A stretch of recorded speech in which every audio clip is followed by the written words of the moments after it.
Hello दोस्तों, स्वागत है आपका फिर से एक नए वीडियो में।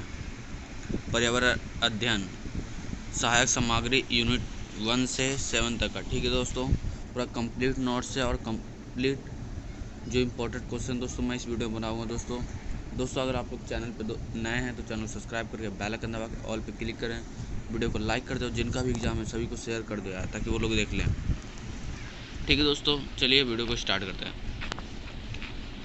BA प्रोग्राम है ठीक है दोस्तों, ऑनर्स अंग्रेजिया राजनीति BCom सेमेस्टर 1 और सेमेस्टर 2 का। ठीक है दोस्तों, पहले मैं आप लोग को सिलेबस बताता हूँ दोस्तों क्या क्या है।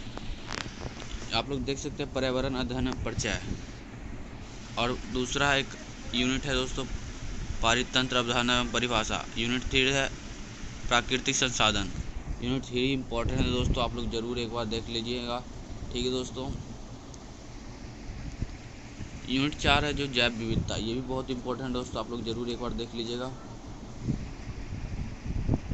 और यूनिट 5 इसका है दोस्तों, इसमें इससे भी बहुत क्वेश्चन पूछा जाता है दोस्तों। पर्यावरण प्रदूषण क्या है।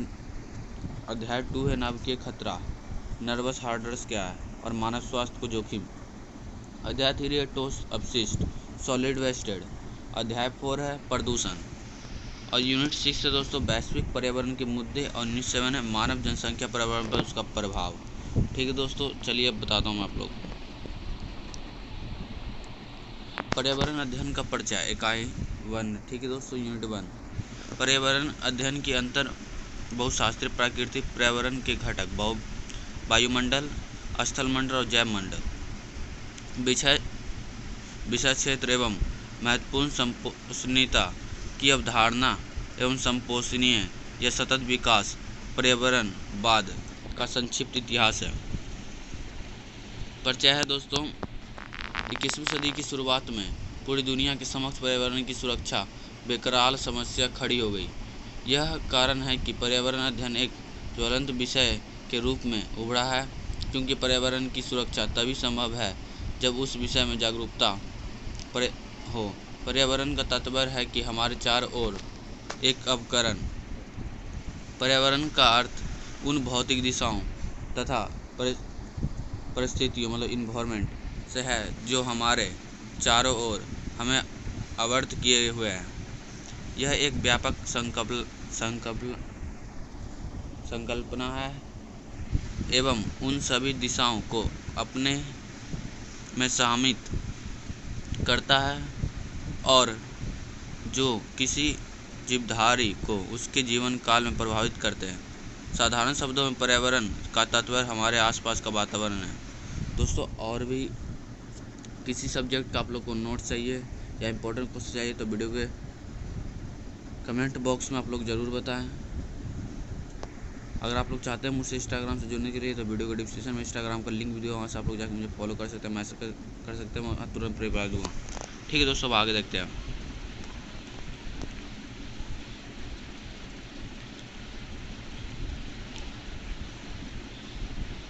अब मैं दूसरा चैप्टर दिखाता हूँ दोस्तों, यूनिट 2।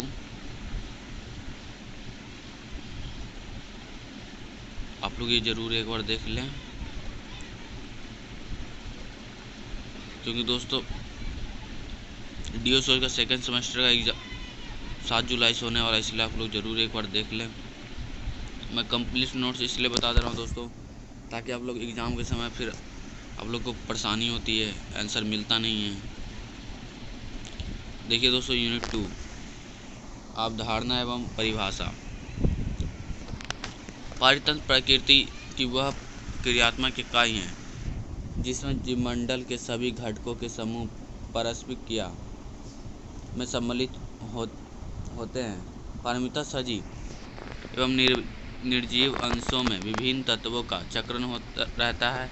यह भौगोलिक विशेषताओं पर आधारित है।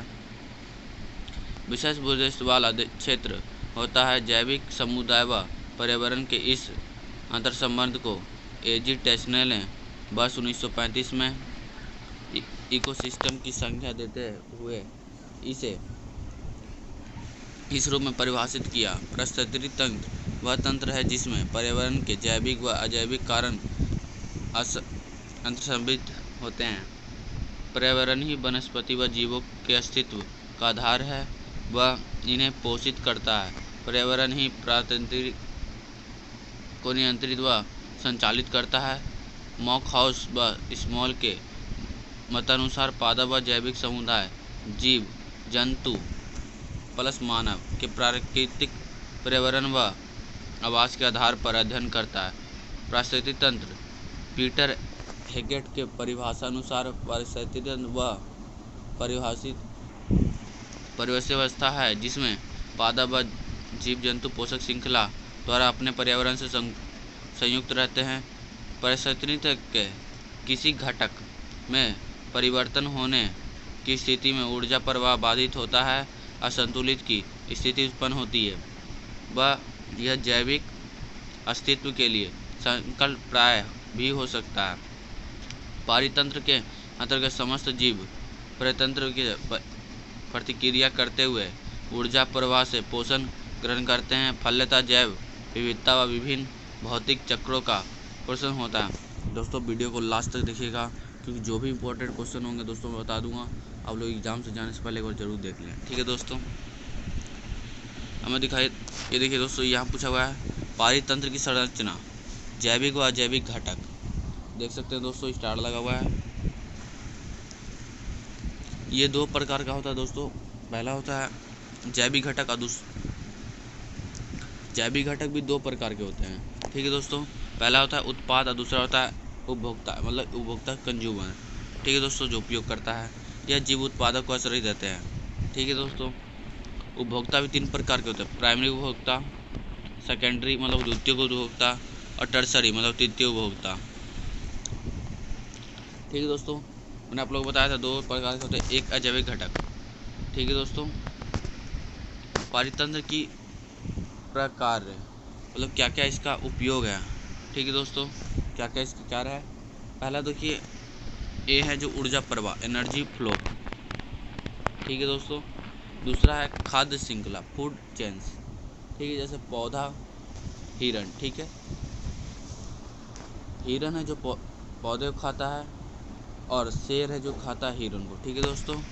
अब इसी तरह देख लीजिए एक और श्रृंखला मैं दिखाता हूँ आप लोगों को दोस्तों। नीचे ये देखिए शैवाल है जो मच्छर लार्वा, और लार्वा जो ट्रेनिग्रेस लार्वा, और लार्वा से मछली, मछली से पक्षी, ठीक है दोस्तों। अब चलते थोड़ा ऊपर। सी है दोस्तों खाद्य जल, फ्लोड वेब, ठीक है दोस्तों। जैसे देख सकते हैं पौधा खरगोश, खरगोश को बिल्ली, ठीक है दोस्तों। पौधे को बकरी, बकरी से सियार, और सियार से शेर, ठीक है दोस्तों। शेर तो सभी को खाया जाता है यार, आप लोग जानते ही हो। पारिस्थितिक अनुक्रम, इकोलॉजिक सेग्रेगेशन, ये भी देख लीजिए दोस्तों। ये भी दो प्रकार के, प्रारंभिक अनुक्रमण और दूसरा होता है द्वितीयक अनुक्रमण।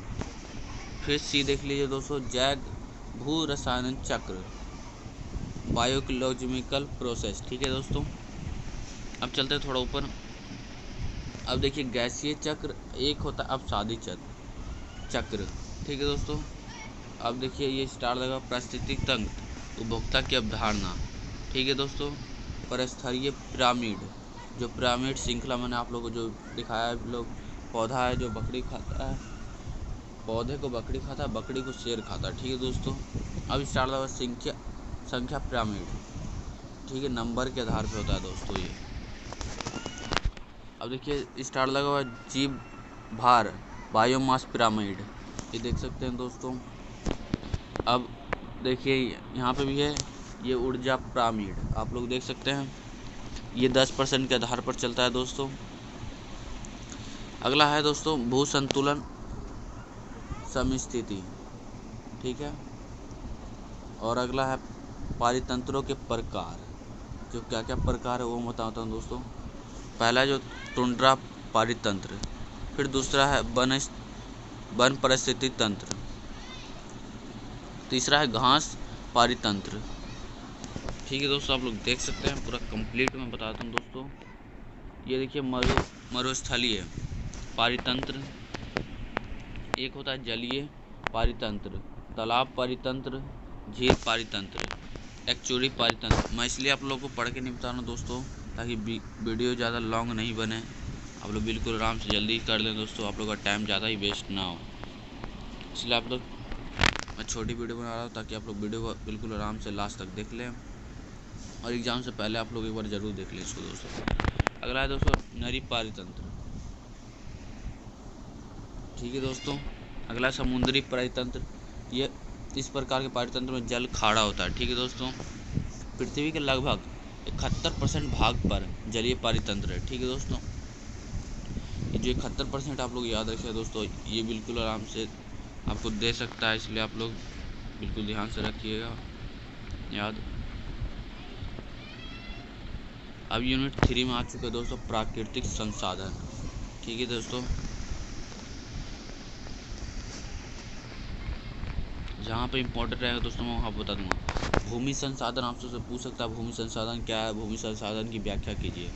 ठीक है दोस्तों, भूमि संसाधन जल एवं वायु की तरह भूमि भी एक संसाधन है। इस भूमि के अनेक प्रकार के संसाधनों एवं संपादों को मानव अपने लिए प्रयोगधर्मी बनाता है। भोज्य पदार्थों के लिए हम लगभग कृषि पर निर्भर रहते हैं और कृषि का अधिकांश हिस्सा भूमि पर ही निर्भर है।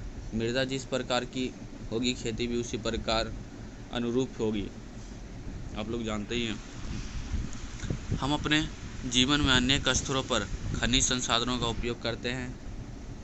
वे खनिज संसाधन भी भूमि से ही पाए जाते हैं। धरती पर जितने भी प्रकार के वन पाए जाते हैं उनका आधार यह भूमि ही है। उन वनों से हम अनेक प्रकार के संसाधनों को प्राप्त करते हैं एवं उनका उपयोग हम अपने लिए करते हैं। औषधीय वनस्पति की प्राप्ति भी हम वनों आदि से करते हैं। इन्हीं सब पर न जाने कितने ही सारे उद्योग धंधे स्थापित हैं। आप लोग जानते हैं बहुत धड़ल्ले से पेड़ की कटाई होती है दोस्तों, आप लोग जान चुके हैं। इससे काफ़ी पर्यावरण पर असर पड़ता है एवं करोड़ों अरबों लोगों को रोजगार मिला हुआ है। इस सभी प्रकार के संसाधनों के मूल में भी जो संसाधन है वह है भू या भूमि संसाधन। यह उन सभी संसाधनों जो इस पर निर्भर से प्राकृतिक संसाधन की श्रेणी में आएगा। ये खनिज संसाधन, खनिज से तात्पर्य रूप से प्राकृतिक रूप से पाया जाने वाला ऐसा पदार्थ है, इससे है। अगला दोस्तों मैं दिखाता हूँ आप लोग को मृदा। मृदा क्या है दोस्तों? मिट्टी, हम लोग मिट्टी जो बोलते हैं इसी भाषा में। मृदा जिसे सामान्य शब्दों में मिट्टी कहा जाता है। ठीक है दोस्तों, मैंने आप लोग को पहले ही बता दिया था। कई ठोस, तरल और गैसीय पदार्थ का मिश्रण भी होता है। यह भूप्रकृति के सबसे ऊपरी भाग मतलब सबसे ऊपरी परत में पाया जाता है। आगे चलते हैं दोस्तों। फसलें। कृषि एक प्राथमिक क्रिया है जिसमें भू संसाधनों का अष्टम उपयोग करते हुए फसलों, फलों, सब्जियों, फूलों आदि को उगाने के साथ पशुपालन भी शामिल है। विश्व के विभिन्न भागों में भिन्न भिन्न भौतिक, सामाजिक एवं आर्थिक दिशाएं कृषि कार्य को प्रभावित करती एवं इस आधार पर विभिन्न कृषि प्रणालियां देखी जाती है। आगे देखिए दोस्तों, ये रहा प्राकृतिक वनोत्पाद। किसी भी देश में वनों की सघनता से न केवल उसकी भौगोलिक व पर्यावरण स्थिति अच्छी होती है, अपितु वनों से प्राप्त होने वाले उत्पाद वहाँ की आर्थिक समृद्धि में बढ़ोतरी करते हैं। आगे दिखाता हूँ दोस्तों, 103 पेज का है दोस्तों, इसलिए मैं आप लोगों को जल्दी जल्दी करा देता हूँ ताकि वीडियो ज़्यादा लॉन्ग ना बने। दोस्तों आप लोग वीडियो को बिल्कुल लास्ट तक देखिएगा। चैनल पर नए हो यार तो चैनल को सब्सक्राइब करके बेल आइकन दबा दो, वीडियो को लाइक कर दो और अपने सभी दोस्तों से शेयर कर दो ताकि जिनका भी एग्जाम हो एक बार देख लें। ठीक है दोस्तों, अगला है दोस्तों भूमि आवरण। भूमि आवरण धरती की सतह पर मौजूद भौतिक पदार्थ है। ठीक है दोस्तों, अगला है भूमि उपयोग में बदलाव। यह एक ऐसी प्रक्रिया है जिसमें मानव हस्तक्षेप द्वारा भूमि के आर्थिक रूप से असहयोग करने के कारण बदलाव आते हैं। अगला है दोस्तों मृदा निम्नीकरण अपकर्षण। मृदा निम्नीकरण एक गंभीर पर्यावरण समस्या है। अगला है दोस्तों मृदा अपरदन एवं मरुस्थलीय। मृदा अपरदन का साधारण अर्थ मृदा के ऊपरी परम क्षरण होता है, जिसे मृदा अपरदन की संख्या दी जाती है। आगे नेक्स्ट देखते हैं दोस्तों, नवीनीकरण के कारण बड़े पैमाने पर वनों की कटाई को नवीकरण कहा जाता है। इसके पीछे संहिता पर मुख्य कारण अधिकार मानवीय ही है, मतलब मानव ही लोग काट रहे हैं।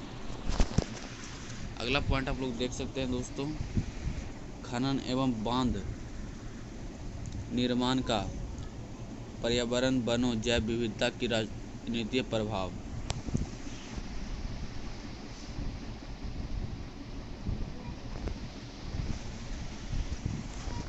आगे और देखते हैं दोस्तों,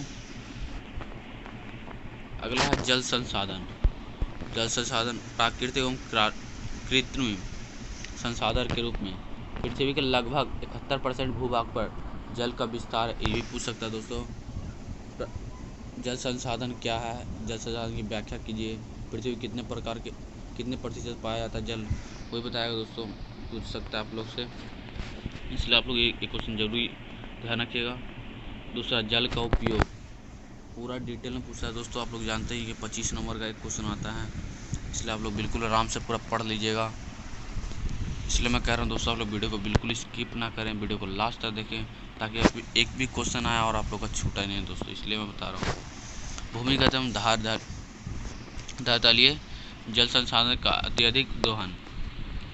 बाढ़, ये भी पूछ सकता है दोस्तों, बाढ़ क्या है, बाढ़ की व्याख्या कीजिए या बाढ़ की विवेचना कीजिए। आप लोग बिल्कुल आराम से तुम दोस्तों देख लीजिए।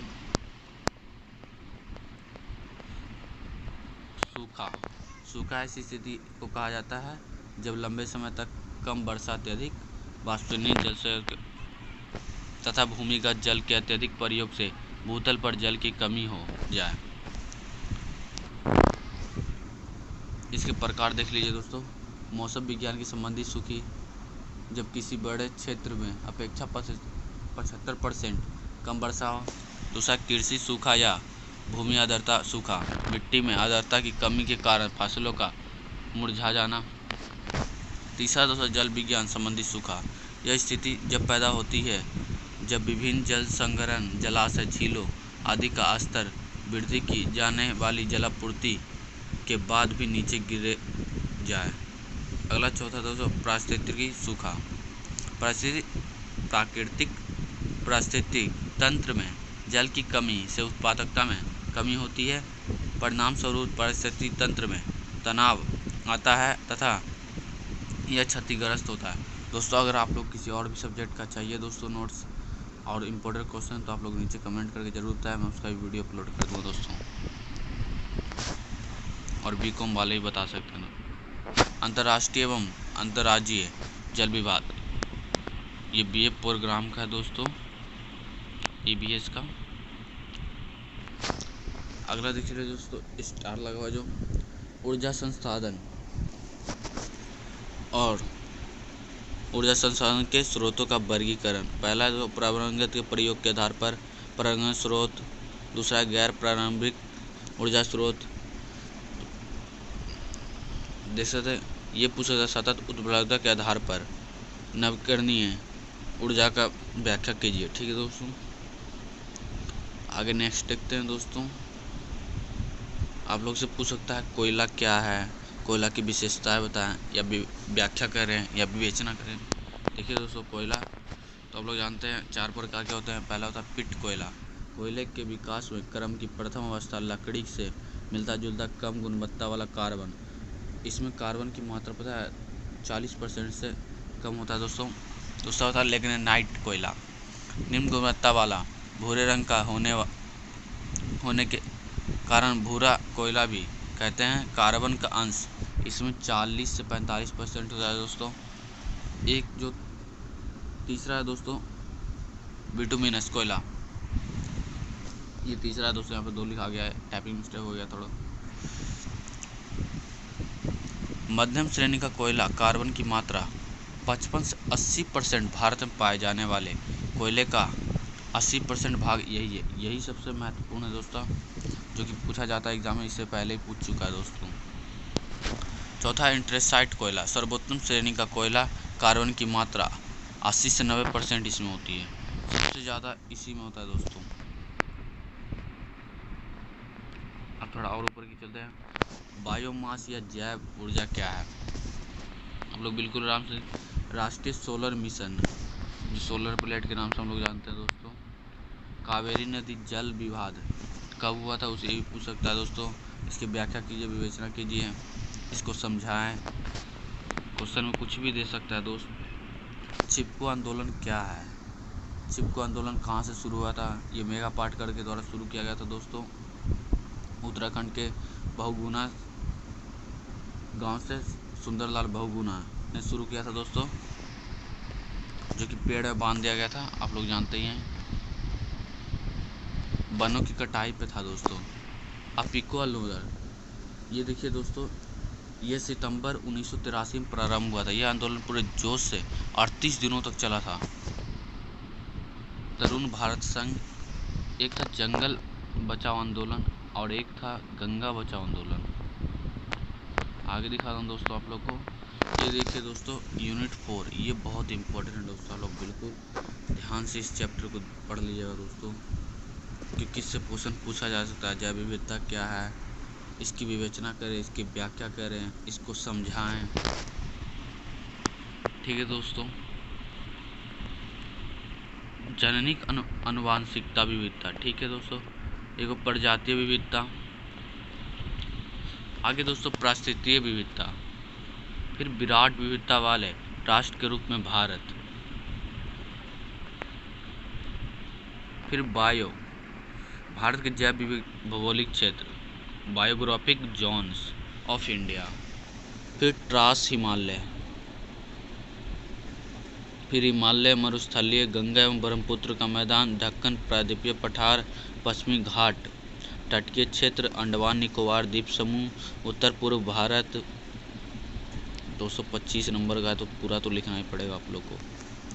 अर्ध शुष्क क्षेत्र, जैव विविधता हॉटस्पॉट,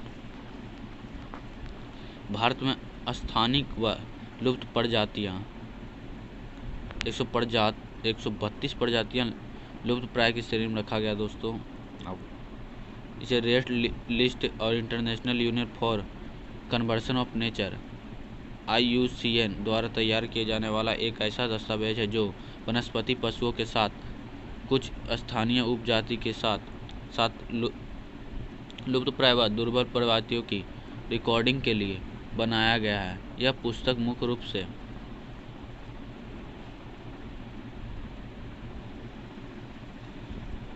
देखिए दोस्तों, IUCN द्वारा प्रजातियों का वर्गीकरण कितना प्रकार के दोस्तों। पहला दोस्तों, विलुप्त प्रजाति का कोई भी जीवित सदस्य नहीं बचा है, जिसे कि तमन्या के टाइगर। दूसरा दोस्तों, बी वन विलुप्त, इनकी प्रजाति वनों से पूर्णतः खत्म हो चुकी है, उदाहरण रेड लाइट ब्लैक शार्क। तीसरा दोस्तों, सी घोड़ स्कर्ड्रम, घोड़ संकटग्रस्त प्रजाति का जंगलों से विलुप्त होने का घोड़ खतरा बना हुआ है, जैसे पेस्ट्रो गोरिल्ला। अगला डी है दोस्तों, संकटग्रस्त ईएन या प्रजाति का वनों से विलुप्त होने का खतरा बना हुआ है, उदाहरण टाइगर। ये है दोस्तों, असुरक्षित जाति की जंगलों से संकटग्रस्त हो जाने की संभावना है, जैसे नीलगिरी लंगूर। ये बंदर की तरह ही होता है दोस्तों। एफ है दोस्तों, संकट निकट भविष्य में प्रजाति की संकटग्रस्त हो जाने की संभावना, उदाहरण है कुआला। संकट मुक्त जाति को बहुत कम खतरा व विशिष्ट क्षेत्र में पाई जाने वाली जाति है, जैसे कि जिराफ। आंकड़ों का अभाव, जाति के विषय में आंकड़ों की कमी से उसे संकट का अनुमान नहीं लगाया जा सकता, उदाहरण ब्रेंडन सिम्पी लोवेस्टर। अब देख लीजिए अनाकलित जैव विविधता का महत्व। जैव विविधता क्या क्या इम्पोर्टेंस दोस्तों आप लोग देख सकते हैं। परिसंतरी मूल्य, आर्थिक मूल्य, सामाजिक मूल्य, नैतिक मूल्य, सौंदर्य महत्व, सृजनात्मक मूल्य, पवित्र उपवन। और दिखाता हूँ दोस्तों को, जैव विविधता का संकट, आवासीय क्षति, मानव जीवों का अवैध शिकार, मानव वन्यजीव टकराव, अत्यधिक दोहन, जैव विविधता का विखंडन एवं पतन, जैव विविधता का संरक्षण, ब्राह्मण स्थान का संरक्षण। ठीक है दोस्तों, आप लोग जरूर राष्ट्रीय उद्यान, इससे तो भाई बहुत पूछा जाता है, इसलिए आप लोग जरूर देख लें दोस्तों। वन्य जीव अभयारण्य और जैव मंडल आहार, कटिस्था प्रजाति, पता प्रजाति और बेला प्रजाति, संकेतक प्रजाति, प्रजाति पुनः स्थान, स्थानांतरण, इन तीनों परिस्थिति के स्थानांतरण किया जाता है। वन्यजीव तथा जैव विविधता संबंधी समकालीन मुद्दा, प्रोजेक्ट टाइगर क्या है? ये 1973 में सबसे ज़्यादा टाइगर दोस्तों पाया जाता है मध्य प्रदेश में, आप लोग बिल्कुल याद रखिएगा। प्रोजेक्ट हाथी, यह 1992 में केंद्र सरकार द्वारा किया गया था। यह कार्यक्रम हाथी की संख्या को बढ़ाने तथा उनके प्राकृतिक आवास क्षेत्र में उनको पारिस्थितिक करने के लिए शुरू किया गया था। गिद्ध प्रजनन क्रम, और दिखाता हूँ दोस्तों, आप लोग देख लीजिए। मैं थोड़ा जल्दी कर देता हूँ ताकि वीडियो ज़्यादा बड़ा ना बने दोस्तों। आप लोग बिल्कुल आराम से देख लें, कुछ ही टाइम में हमारा 50 पेज कंप्लीट हो जाएगा है दोस्तों। अब यूनिट 5 में हम लोग आ चुके हैं, पर्यावरण प्रदूषण आ चुका है दोस्तों। आप लोग देख सकते हैं, इससे भी क्वेश्चन पूछता है पर्यावरण प्रदूषण क्या है, इसकी व्याख्या कीजिए, इसकी विवेचना कीजिए, प्रदूषण को समझाएं। ठीक है दोस्तों, पर्यावरण प्रदूषण, वायु प्रदूषण, जल प्रदूषण, देखिए दोस्तों जल प्रदूषण भी होगा आप लोग सामने, प्राकृतिक प्रदूषक, मानव जनित प्रदूषक, प्राथमिक स्रोत, द्वितीयक प्रदूषक, कणिकीय प्रदूषक और गैसीय प्रदूषक। प्रमुख वायु प्रदूषक आप लोगों को मैंने बताया था, कार्बन मोनोऑक्साइड, यह पेट्रोल, डीजल, जीवाश्म ईंधन और लकड़ी से जलने से सिगरेट के धुएं तथा औद्योगिक प्रतिष्ठानों इत्यादि से पैदा होता है। वायुमंडल में यह उपस्थिति प्रदूषण का 50% है दोस्तों। कार्बन और डाइऑक्साइड, क्लोरोफ्लोरोकार्बन आप लोग जानते ही हैं, जो CFC कहते हैं हम लोग दोस्तों, सीसा, लेड, ओजोन, फिर क्लोरोफ्लोरोकार्बन, नाइट्रोजन ऑक्साइड, निलंबित अपकरणीय पदार्थ, सल्फर डाइऑक्साइड, अन्य प्रदूषक, एरिसोल, फ्लाई फैश। ठीक है दोस्तों, घरेलू वायु प्रदूषक का प्रभाव, पौधों एवं जीव जंतुओं का प्रभाव, मौसम और जलवायु पर प्रभाव, अम्ल वर्षा, ओजोन पर प्रभाव। जल प्रदूषण के स्रोत, बिंदु स्रोत के माध्यम से प्रदूषण को समझाएं। अब बिंदु स्रोत पर जल प्रदूषण, निलंबित कणों के अवसाद, जल में विलय, अकार्बनिक रासायनिक व कार्बनिक रासायनिक, उद्योगों से निकलने वाले गर्म पानी एवं ऊर्जा संयंत्र तथा जल में गिरने वाले रेडियो रोगकारक एजेंट, अजैविक पादप पोषण, तेल अधिप्लाव, जल प्रदूषण के प्रभाव। थोड़ा और जूम करता हूँ दोस्तों, मानव स्वास्थ्य पर प्रभाव, जलीय पारिस्थितिकी एवं तंत्र प्रभाव, जल प्रदूषण का नियंत्रण, मृदा प्रदूषण के कारण, अपरदन, खाद और कीटनाशक का प्रयोग, लवण और जल, नगरीय एवं औद्योगिक अपशिष्ट, अम्ल वर्षा। दोस्तों ये बहुत इंपॉर्टेंट है, पूछा जाता है, इसका pH मान भी पूछा जाता है 60। ठीक है दोस्तों, आप लोग याद रखेंगे 7 पॉइंट कुछ होता है तो 7.2 होता है दोस्तों।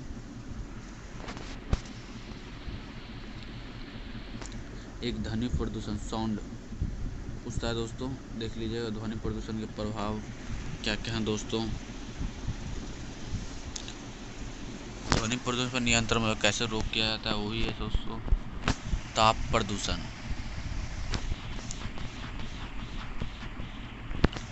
प्रदूषण आपसे जरूर पूछेगा दोस्तों, इसलिए आप लोग जरूर देख लीजिएगा प्रदूषण एक बार, क्योंकि इससे पहले वाले में पूछ चुका है दोस्तों। अब नवक्रिय अध्याय 2, नवक्रिय खतरा और मानव स्वास्थ्य पर जोखिम। क्या क्या प्रभाव पड़ता है दोस्तों मैं दिखाता हूँ। थोड़ा जूम कर देता हूँ दोस्तों, ये जूम आउट हो गया था, देख सकते हैं आप लोग पूरा। अध्याय 3 ठोस अपशिष्ट सॉलिड वेस्ट। ठीक है दोस्तों, हम चलते यूनिट अगले दोस्तों नेक्स्ट यूनिट में। ये अध्याय 4 प्रदूषण, ये उद्योगों के बारे में बताया दोस्तों इसमें। अब नेक्स्ट में चलते हैं वैश्विक पर्यावरण के मुद्दे इकाई 6।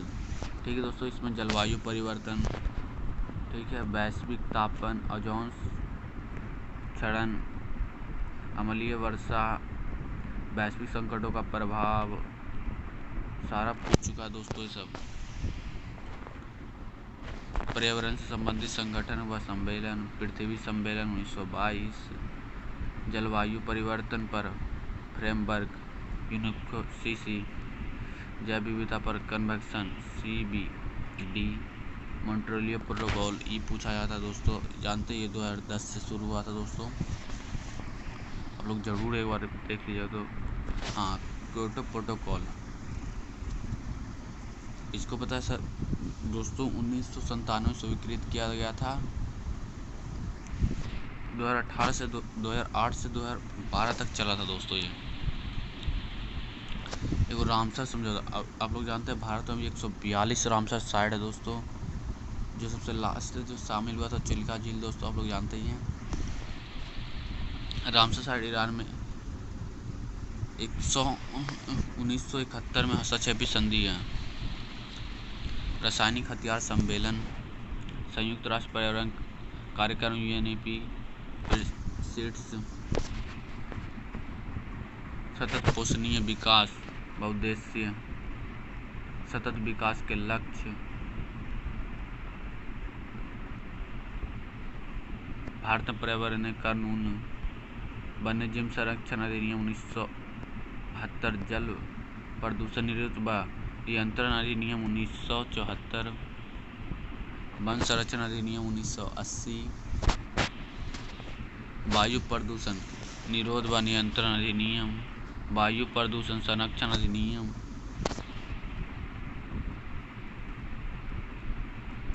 ठीक है दोस्तों, आप लोग जैसे ये लास्ट यूनिट है दोस्तों, आप लोग बिल्कुल आराम से देख लीजिएगा दोस्तों। चैनल पर नया हो तो चैनल को सब्सक्राइब करके बेल आइकन दबा दो, वीडियो को लाइक कर दो दोस्तों, और अपने सभी दोस्तों को शेयर कर दो। अगर आप लोग किसी और सब्जेक्ट का भी चाहते हैं दोस्तों नोट्स और इम्पोर्टेंट क्वेश्चन, नीचे कमेंट करके ज़रूर बताएं, मैं उसका वीडियो अपलोड कर दूँगा दोस्तों। ये प्रोग्राम है दोस्तों सेकेंड सेमेस्टर का, EVS का है दोस्तों। ठीक है दोस्तों, देख सकते हैं यूनिटी 7 ये लास्ट है दोस्तों।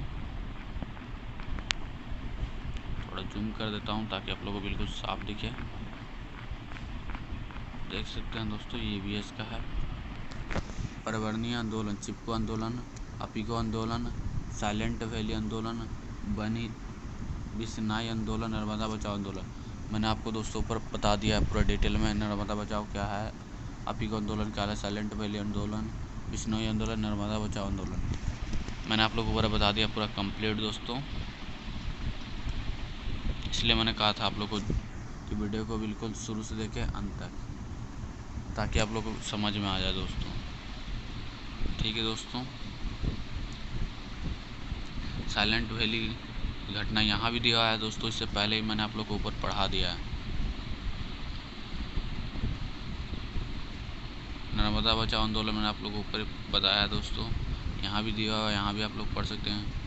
पर्यावरण न्याय, राष्ट्रीय हरित अधिकरण और उसका महत्व। ठीक है दोस्तों, देख सकते हैं मैंने आप लोग को पूरा कंप्लीट नोट इस वीडियो में बता दिया दोस्तों। आप लोग देख सकते हैं पूरा कंप्लीट नोट्स मैंने कर दिया है।